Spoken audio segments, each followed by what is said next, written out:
Day. We're pleased to welcome now Dr. Ken Cyree, Dean of the School of Business Administration at the University of Mississippi, also the Frank R. Day Mississippi Bankers Association Chair of Banking and a Professor of Finance. Good to see you there, Dr. Cyree. Good to see you, Gerard. Thank you for having me on. Enjoyed seeing you over the weekend at Old Waverly. Sound like your partner there had a pretty good round. He did. He's a very good player, and he was probably the reason we were there. We had won a tournament, and that was our gift. So I think I told him he could have won with almost anybody, probably but me, but he's a great player, and he had a good day. So it was fun to watch. That's awesome. The course was in great shape as well. Yes, it was. So just watching these markets, and the big news really will start there that rattled investors was released Friday in the jobs report, and the new jobs created came in far below expectations, and that signaled, I think, to investors that is there a possibility of the old R word, a recession? And you know, in my view, Dr. Cyree, when you think about recessions, first and foremost, I think about massive job losses and high unemployment. And when it hits home, because you're not working and you don't have steady income, your house is in a recession, essentially, is what that means. But then the markets bounced back somewhat the last couple of days at least. They were up, the Dow's up 64 now. It was up as much as 400 earlier in the session. But I'm hearing a mix of positive economic news and some negative economic news. And some of my friends who are in business are talking about seeing a slowdown across a spectrum of industries. What's your sense of what's going on right now? I think the word you used, I would agree with the most there, is mixed. We're getting a lot of mixed messages, a lot of conflicting messages, whether that's interest rates and the Federal Reserve and inflation and the job outlook and possible policies in this presidential election cycle. All of these create uncertainty, and investors and business people don't like uncertainty. And I think that's what you're looking at right now. So if anything, I cannot predict whether the market will go up or down necessarily, but what I can tell you is I think it'll be volatile. If I had to guess, I would say mostly sideways for a while, and I don't know if that's 3 weeks or 3 months or 3 years, but it's a tough time right now. And I told my wife the other night, I do pay attention to markets every day. It's kind of I guess it's my hobby along with golf, but I'm confused right now like everybody else. I don't know what to make of some of this stuff. Recession, everybody's talking about that, but we've been talking about that for 2 years.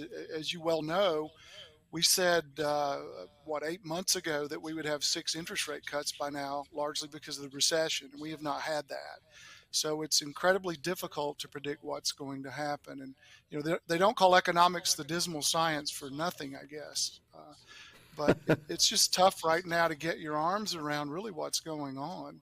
And I think that's what you're looking at with investors right now. Some people are looking at buying opportunities. And in fact, I bought some stuff yesterday in the market. There's some individual stocks that I think are really good. And if you're inclined to do that, there's some things you could pick off and hold for a while. I think that's the secret, right? Don't try to make money in a week or a few days, but rather buy good companies that are producing things people want and making a profit. Maybe they've had a little setback here in the last quarter or so, but you know that they'll be there for the long run. If you can pick those companies up on sale, I would advise you to do it if you are comfortable with individual investing. And if not, buy an index and hang on.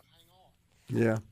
The long game, which is the way some people, I guess, approach the stock market, is still pretty good. I mean, it's still the best instrument on the planet to produce wealth, honestly, certainly on a passive basis, is in the American stock market. I wouldn't bet against it. There's just too much innovation going on, and that drives productivity and wealth, honestly. We're seeing this artificial intelligence explosion, which has largely been the catalyst for all the indexes really skyrocketing, honestly, earlier on in the year, now pulling back. But, man, the valuations got out there sort of crazy. I mean, at levels we've never seen before. This feels like maybe, Dr. Cyree, we've got just a kind of a pullback back to what's more palatable from an investment perspective. Yeah, I think so. And you did have kind of the Goldilocks story there that everything would be perfect. And the big names like NVIDIA and some of the others, I've been watching actually all morning Super Microcomputer too. It's down 17%. I'm looking on the screen right now. So there's a lot of these household names, Dell Computer too. These AI plays, whether it's the software or the hardware, and a couple of those are hardware, it was kind of a perfect storm effect. In other words, the setup for the valuations that we had was that everything went perfectly with no problems. A lot of growth, high margins, low inflation, great adoptability across the spectrum for AI use and continued expansion. And certainly people like Amazon and all the data center people are spending a lot of money on this stuff. But, I think the pothole we hit in the road made people think a little bit differently about how to value some of these companies. Yeah, and just as you mentioned it here on the screen in the studio, I'm watching the Business Channel. They just flashed up Supermicro, so they missed on their profit. It looks like, and it's the stock's down $100 today, so down in the just north of $400 a share range. But it's had an incredible run since this artificial intelligence phenomenon, I guess, started to gain traction. And, of course, they buy lots of chips from NVIDIA, and then they make the servers that are used to power artificial intelligence, both from a development and a processing perspective. The long-term outlook for that company and really all the server makers still pretty strong, though. And I think that's going to continue to carry us, but got out a little bit over our skis, as they say. Let's talk about how the political climate could affect the economy. And I'm not sure how much you guys talk about this in the classroom. I'm sort of curious about that. But we clearly have at the top of the ballot here choices for president that have very stark policy distinctions from an economic perspective.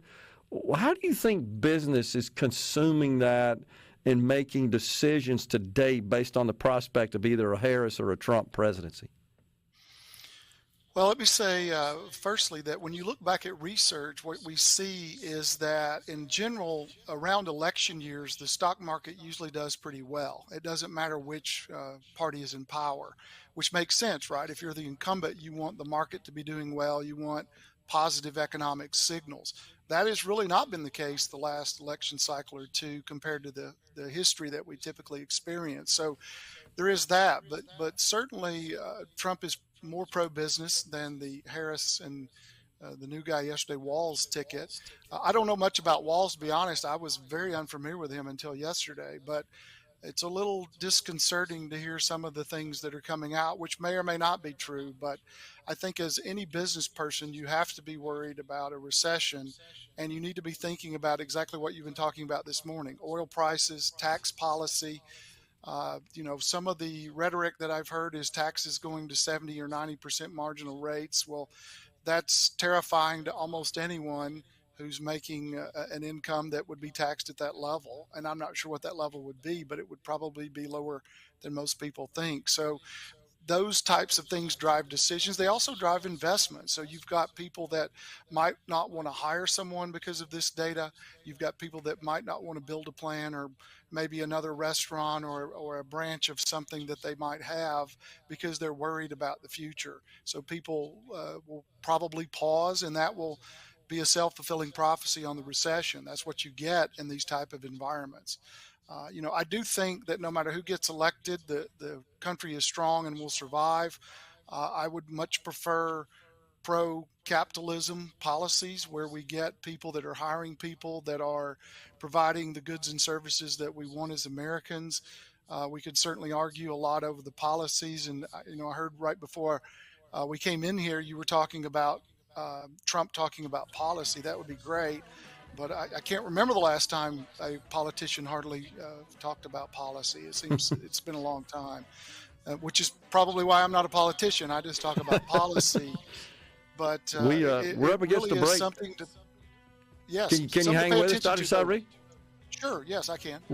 Okay, great. We're up against a break right here. We'll come back and continue this discussion with Dr. Ken Cyree, Dean of the School of Business at the University of Mississippi. We're in the Element Wealth studio. We're visiting with Dr. Ken Cyree, Dean of the School of Business at Ole Miss. So, you know, Dr. Cyree, something I've always felt that I'll share with you just from my personal business career, and it took some time to come to this, to gain this understanding, I guess I should say, that as much as policy certainly affects business decisions, it doesn't matter if it's in the CEO's office, in conference with management, the boardroom, doesn't matter. As much as policy, of course, plays a role in that, it's faith, confidence, and certainty. More importantly, in my view, more critically, more impactfully, that's what drives investment and risk-taking and job creation and expansion. But when you're looking at the political outlook and the possible policy outlook, and you don't have that good, warm, fuzzy feeling that I guess takes you for a while, you tend to hunker down. And to your point a minute ago, when you hunker down, that's when the economy starts potentially contracting and folks start losing their jobs and everything just kind of starts descending. Just your thoughts on that. No, I agree. I think it's very difficult to make those investments when you're unsure what the future looks like. And in particular, there are some policies which are quite catastrophic. We'll pick whatever you want. Let's suppose you're a cotton grower and the administration comes in and passes a law that you cannot grow cotton in Mississippi. And I'm totally making that up. Well, that's pretty disruptive, right?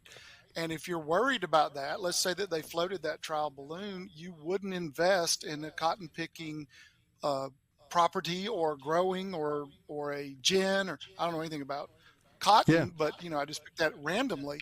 But whatever that they would be regulating and possibly cutting off, you would not want to be able to do that, because it would be something that would be incredible uncertainty if they were thinking about regulating the industry that you're in. So the confidence that they're going to make the right decisions is critical for business investment, hiring people, and moving forward.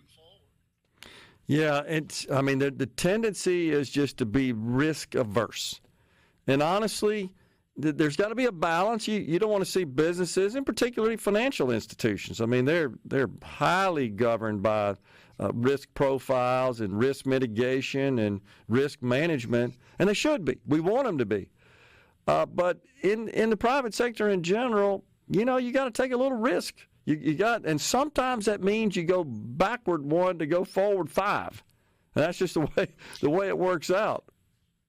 Yeah, that's true. And, banks don't generally loan to early startup companies for those very reasons, because they don't really have the capital and the backing to survive a storm. So that's why banks get into mid-tier businesses and hire on the revenue and asset side, because it's difficult to lend to new startups. So that also means that startups are going to have a much harder time surviving in an environment like this, because of if people stop spending, we're all in the same boat. We all see these prices, no matter what you believe inflation is. I can go out there and like I went to a certain sandwich shop the other day, and me and my wife, it was $30 for what I recall seemed to be maybe 12 or 15 just a few years ago. So it's money you cannot spend on something else when you're paying those sorts of prices. And people can figure that out pretty quickly. It doesn't take a degree in economics to figure that out. And that creates the uncertainty and the hesitancy to invest and hire people. And if that's multiplied across many business owners, that's when you start to see a contraction. Yeah. So I've been sort of kind of tempering expectations, maybe I'll say, with respect to the prospect of a Trump presidency and the effect that would have on the price of goods and services, on inflation in general. And I'm cautioning people not to expect the price of gas or just the price of groceries or anything else we consume, like you were talking about, just eating it out in a restaurant, returning to the price levels of 2019. We might see inflation get under control and kind of stay at that sort of 2% rate. I think it was 1.9% on average during his term. But that's still inflation, and that's not deflation as opposed to disinflation. What are your thoughts about that? No, that's totally correct. You don't see prices fall, so these increases are baked into the cake here. So what we will see is a reduction in inflation possibly. So it's the reduction in growth of those prices. We don't generally go backwards, at least not at a wholesale level. You might for gas, for example. I could certainly see where gas prices could fall, but I could also see if we have a recession that demand would contract and they won't fall because there's just not enough people out there demanding gasoline. So you really can't say with certainty what would happen, but I would expect gas prices would fall as they open up supply lines. But again, it's just a function of the inflation not going away fully. We're not going back to 2019, at least not across the board. It's just we've never really done that. In fact, if you think inflation is bad, wait until you look at deflation. That's a much worse problem and Yeah. very difficult to fix. So, think about going into your employees and say, I've got bad news today. We're all taking a 30% pay cut. And if you're not the only one doing that, you're going to lose a lot of employees. Yeah.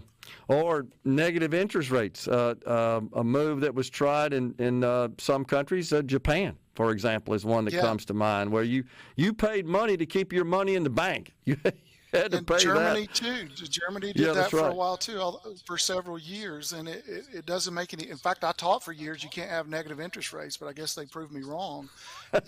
Things are not normal from the perspective of a lot of the issues we're facing right now, and because of that, I think that uncertainty is really the driver of the problems we're seeing in the markets and economically. And to be honest, though, most of the time during an election, people are kind of on a wait and see holding pattern anyway, just until they can kind of figure out how it all settles out. And it's not just the presidency, it's also Congress. Are we going to have a divided Congress or not?